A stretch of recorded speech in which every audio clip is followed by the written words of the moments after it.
¿Qué tal? ¿Cómo están ustedes? Bienvenidas y bienvenidos a Economía de Frente con Ernesto Freddy Santos Coy. Vamos a platicar sobre asuntos relativos a indicadores nacionales e internacionales, sobre cómo apunta la economía nacional y también la internacional. Bienvenidos a este programa.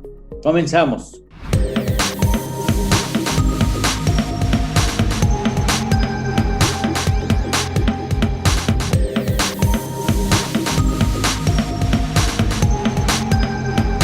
Economía de Frente. Ha habido una cantidad importante de indicadores recientes. Ernesto, ¿cómo estás? Gusto en saludarte. Igualmente, Eduardo, ¿qué tal, amigos? Bueno, yo no sé por dónde quisieras entrarle. Quizás por las buenas noticias en México. Usted va primero por las de Estados Unidos. ¿Sí? ¿Quieres estar? ¿No? Pero la gente nos va a cambiar porque dice que no le interesa Estados Unidos. ¿Cómo Los los Estados colgados Unidos? Completamente de Mr. Biden. Bueno, gracias. Nos ¿No? ha salido bueno el presidente Biden, ¿no? Sí, muy bueno. Nos ha salido bueno el presidente. Y Hasta hay ahora. buenas noticias, pero hay buenas y no tan buenas. ¿Cómo está ese asunto? Bueno, sí, la semana pasada tuvimos algunos indicadores en la economía de Estados Unidos donde se ve que la fuerza de recuperación que traía, por ejemplo, en marzo, que fue asombrosa, pues como que se está disminuyendo, se está enfriando un poco. Pero eso, en lugar de ser malas noticias, pues más bien son buenas noticias, porque implicarían que el riesgo de un sobrecalentamiento de la economía norteamericana pues es un poco menor o da para más esta recuperación, ¿no? Da para más plazo. Y eso para la economía de México es buenísimo, ¿no? Por ejemplo, ¿qué indicadores nos dan estas señales? El dato más importante de cada mes es la cantidad de puestos de trabajo que genera la economía de Estados Unidos cada mes, ¿no? Bueno, pues en el mes de abril, que acaba de terminar, se generaron 266,000 nuevas plazas. Eso en cualquier... Eso es poco. En cualquier país es una maravilla. Aquí resultó en cualquier otra época sería también. Decepcionante, ¿no? Así es, porque en el mes de marzo se crearon 770,000. Entonces no llega ni a la mitad de lo que se creó. ¿Por qué? El mes previo. ¿Por? Es simplemente un ritmo menor de creación de puestos de trabajo. Sigue siendo muy fuerte. Con esto la tasa de desempleo, que estaba en 6%, subió tantito, 6.1%. Pero esto nos indica que no hay una economía desbocada, ¿no? que pudiera generar de repente presiones inflacionarias. Esta tasa de desempleo al 6.1 simplemente nos está diciendo estás lejos del pleno empleo. Hace año y medio, por ejemplo, se tenía una tasa de desempleo por debajo del 4%. Ahí sí estábamos en la tasa más baja de la historia, que no se había visto desde el año 69. ¿no? Vale la pena comentar que al público que ya se considera pleno empleo, ¿no? Debajo del 4. Tasas abajo del 4, sí. En cambio, al 6, quiere decir que todavía no estás en pleno empleo. También la capacidad utilizada de las empresas anda por ahí del 70%. Entonces todavía tienen mucha capacidad instalada ociosa.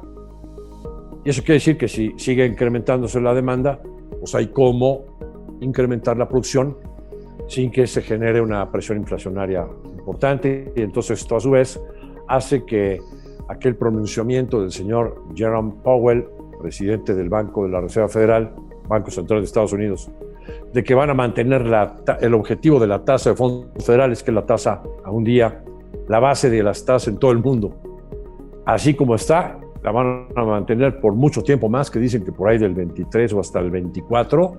Eso está por ver. Hace más probable que sí se dé. Así estábamos. Y de repente a unos cuantos días esta semana vuelven a surgir temores de que no, que la inflación sí se va a desbocar. Y hay que recordarle a nuestro amable teleauditorio que la inflación en Estados Unidos está al 2.6 últimos 12 meses, y esa inflación está por arriba del máximo tolerable para la Reserva Federal, que es 2%. Pero a su vez ellos también han dicho que van a mantener la tasa, aunque la inflación esté por arriba del 2% por mucho tiempo. Otros indicadores que también nos dicen que hay cierta desaceleración, pero sigue siendo una economía muy vigorosa, son los indicadores de gerentes de compra. El indicador que corresponde a manufactura bajó de 64 unidades a 60. 60 unidades es fuertísimo de todos modos, pero baja 4 puntos de un mes a otro, y esto tiene sobre todo mucho que ver no con una menor demanda, sino más bien con el problema que se tiene sobre todo en la industria automotriz, en la industria de celulares, donde no hay suficientes microprocesadores, hay una escasez de los mismos, hay escasez también en acero, en aluminio, en otros insumos, en otros componentes que han frenado la producción manufacturera a nivel mundial. Sí. Otro, el indicador de cadenas de compra de servicios, refleja el mercado interno de la Unión Americana. También bajó de 63 a 62 unidades, pero 62 unidades sigue siendo muy fuerte. Entonces son buenas noticias al final de cuentas. Un dato que sí salió generando o reflejando un crecimiento fuertísimo de la demanda agregada en Estados Unidos es el déficit comercial, que presentó un déficit récord de 74,000 millones de dólares en un solo mes. Crecen las exportaciones y las importaciones a un ritmo similar, alrededor del 6% anual, y se genera este déficit altísimo que te está dando todavía señales de una economía muy vigorosa. Yo te diría, estos son los datos más importantes de la economía de los Estados Unidos. Ya te dejé, te extendiste una cantidad importante de indicadores. ¿Eso es bueno o malo para nosotros? El resumen es bueno para nosotros. La economía americana, de la que dependemos totalmente, es el único motor prendido en nuestra economía, sí. El sector externo, está creciendo muy vigorosamente, pero ese vigor tiende a disminuir, afortunadamente, lo cual pues hace que sea menos probable el sobrecalentamiento de la economía norteamericana. Que ese es un temor que había surgido en Estados Unidos, de que podría estar reactivándose demasiado rápido y que eso generaría algunas distorsiones en la economía, entre ellos el asunto de la inflación, que ya de por sí está alta, podría seguir incrementando. Entonces, por lo pronto, se atenúan esos temores. Si te parece bien, vamos a una pausa y vamos con lo que concierne a nuestro país específicamente. Después de una pausa regresamos, estamos aquí, Economía de Frente. Economía de Frente. Regresamos. Economía de Frente. Continuamos. Bueno, a ver, voy a entrar en una parte. Voy a entrar en una parte política para descartarla rápido. Este asunto de la inconformidad del presidente hacia dos figuras candidatos o candidaturas hacia el gobierno de Nuevo León pudiera generar un problema económico, pudiera tener un reflejo en la cuestión económica, Ernesto. ¿Hablas de la persecución de la fiscalía sobre estos candidatos? Sobre supuestas anomalías de dos candidatos, uno que se le acusa de estar manejando tarjetas como promoción política y tarjetas el otro rosas. Supuestamente lavado de dinero, ¿no? Ajá. Me parece que es una especie de venganza política a las obstrucciones de candidaturas de Morena que hizo el INE, ¿no? Me parece que es como que la revancha. Ah, sí, pues ahora yo les voy con esto. Ahora, ¿eso se puede reflejar en cuestiones económicas? Claro que sí. Sí. Un estadista debiera de hacerse totalmente a un lado del proceso electoral. Y aquí pues seguimos viendo el discurso en las mañaneras, pues totalmente favoreciendo a su partido, ¿no? Al proceso electoral, y pues incluso tachando de complot y de obstrucción de la democracia, a lo que está haciendo, descalificando a las instituciones electorales. Es otra rayita más al tigre o a la cebra que enrarece el clima de confianza para este país. Y eso se deriva en clima de confianza. Ahora, hay otro asunto que tiene que ver con inversiones paradas. el CCE, el Consejo Coordinador Empresarial, habla en esta semana, el transcurso de la semana que transcurre en donde se está grabando este programa, que hay parados algo así como 35 mil millones de dólares de 120 proyectos de infraestructura, 128 proyectos de infraestructura en el terreno energético, ¿no? Fundamentalmente. Sí, pues digamos que también las iniciativas de ley que lanzó el presidente, que ya fueron aprobadas por el Congreso, señala el Consejo Coordinador Empresarial, pues simplemente implican que hay tal cantidad de proyectos, 128 proyectos, pero son proyectos de gran envergadura, grandotes, que en su conjunto suman inversiones por 35 mil millones de dólares. Es más de lo que el país ha recibido regularmente en cuanto a inversión extranjera directa, ¿no? Anualmente. En un año, así es. Bueno, pues estos proyectos están totalmente parados, con la incertidumbre. Las instituciones, afortunadamente, las que nos quedan, siguen funcionando y, pues, por lo pronto los jueces le han dado la razón a los que han demandado el amparo para proteger sus derechos constitucionales, porque este tipo de leyes o de decisiones, pues, les han afectado, ¿no?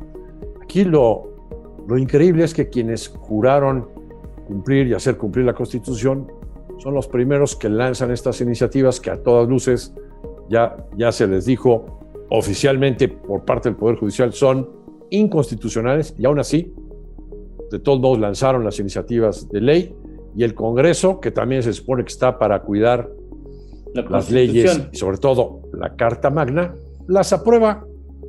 Sí, bueno. Por la mayoría del partido del poder. Y esto sí, porque esos 35 mil están en espera, pero no van a esperar todo el tiempo que se les pegue la gana. O sea, es decir, estos proyectos, si en un tiempo razonable esto no pinta bien o no pinta en componerse, se van. Esos recursos se van del país. Definitivamente. Un país que ofrezca mayor certidumbre, que no esté cambiando las reglas del juego a medio partido, pues es un destino más favorable para las decisiones de inversión. Y eso es lo más grave de lo que está pasando, y eso, ahora, que se está violentando el Estado de Derecho. Sí. Eso indudablemente sí pega, ¿no? Vaya que sí. Eso hace que la inversión se retraiga, que quizás por base de comparación veamos como en febrero ya un incremento de la inversión en relación al año pasado, pero pues en realidad el nivel de inversión que tenemos en relación al tamaño de la economía ha bajado sustancialmente, y eso implica, digamos, que el principal motor que debería de tener nuestra economía, pues es un motor que va en reversa, simplemente, ¿no? El motor externo, el de Biden, va creciendo. Va muy fuerte. Comentamos, pero el motor interno más importante, que es la inversión, el gasto de inversión, ese va en reversa. Bien, también tendremos que ver lo que se refiere a los indicadores nacionales, si me lo permites, para no romper el bloque. Vamos a una pausa y regresamos ya con indicadores nacionales. ¿Qué es lo que nos dicen esos indicadores nacionales que estuvimos recibiendo en los pasados días? Continuamos aquí en Economía de Frente después de una pausa. Economía de Frente. Regresamos. Economía de Frente. Continuamos. Bueno, y antes de hablar de fútbol, ¿no?, del Atlante, valdría la pena hablar de los indicadores. Digo del Atlante porque el señor Ernesto Fares Santos Coy le va al Atlante, no porque yo le vaya al Atlante.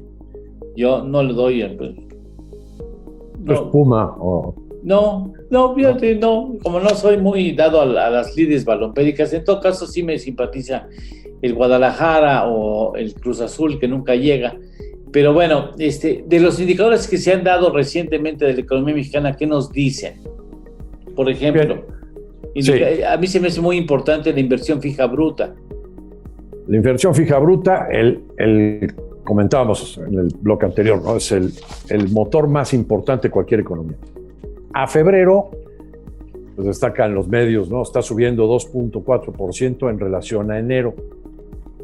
Pero febrero contra febrero del año pasado es una contracción del 3.3%.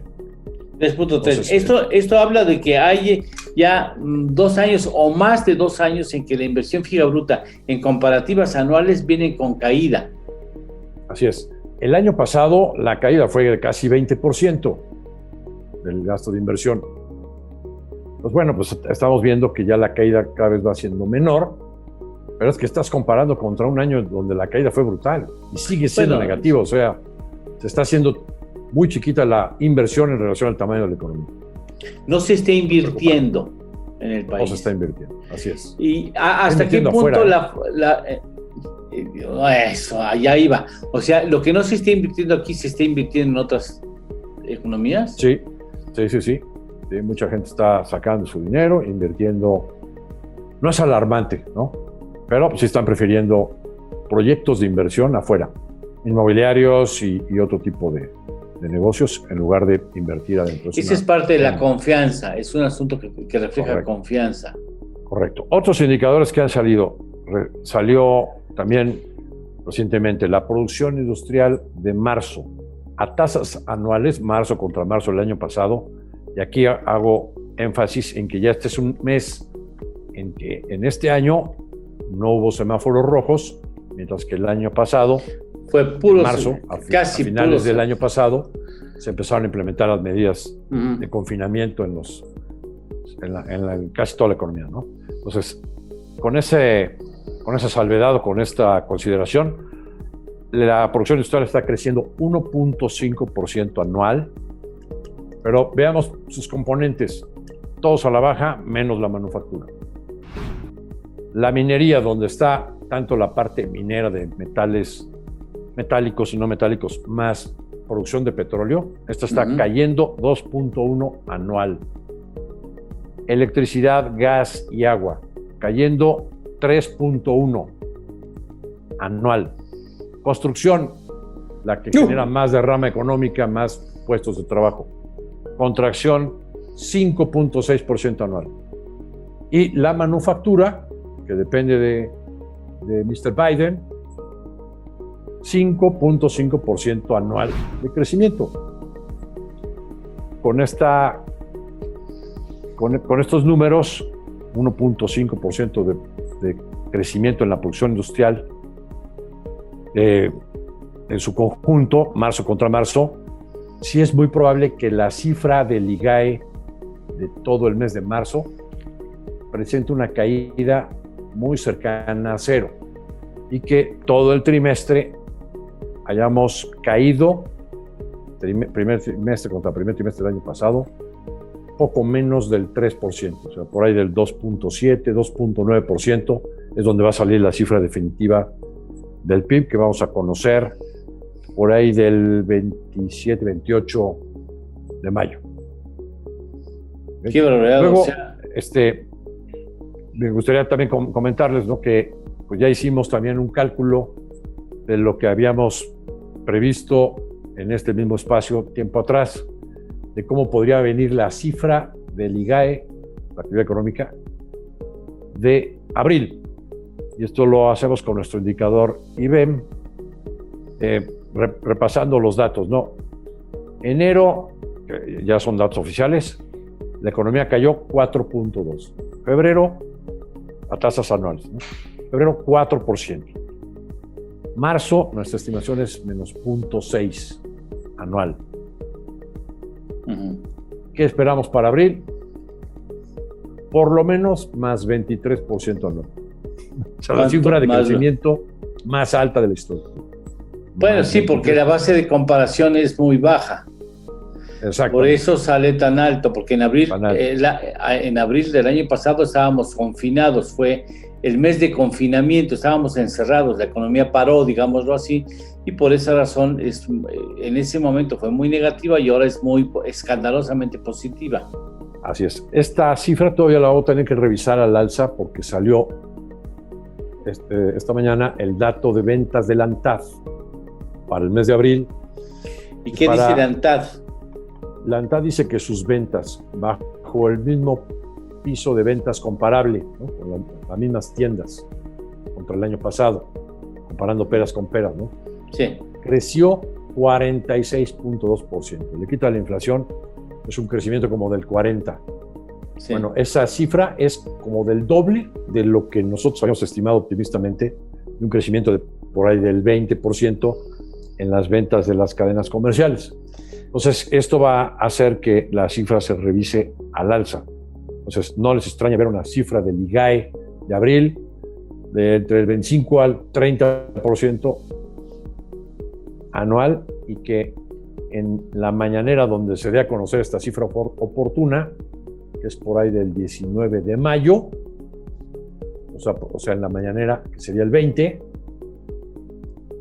si es que es día hábil, sí, el presidente en su conferencia mañanera diga: estamos creciendo a la tasa más alta de la historia del mundo mundial. Sí. Es bueno advertirlo, porque el presidente pues va a tratar de hacer lucir su gestión y se va a agarrar de cualquier indicador para que así él lo apunte. Bueno, sí, ¿no? Si la semana pasada se agarró de las remesas y las presumió, ¿no? Ahora tendría algo que presumir, y nada más tome usted, no se vaya usted a enloquecer con los indicadores, con estos indicadores, pensando que México ya... Comparando abril de este año, sin semáforos rojos, con abril del año pasado, donde todo el país estaba prácticamente confinado. Entonces, por ejemplo, en la industria automotriz, se produjeron 260,000 automóviles este mes de abril.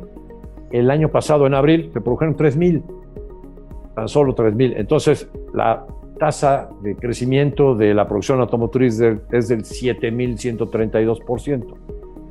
Las exportaciones, en lugar de 30,000, se exportaron 200 y tantas mil. Pues hay un crecimiento en las exportaciones de automóviles de 652% anual. En las ventas de automóviles domésticos, 139% de crecimiento.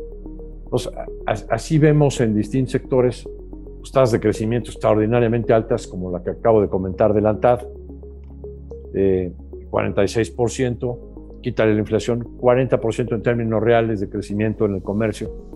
Pues todo eso nos va a dar tasas muy altas de crecimiento en la cifra de abril. Bien. Pero esto es recuperación de veras.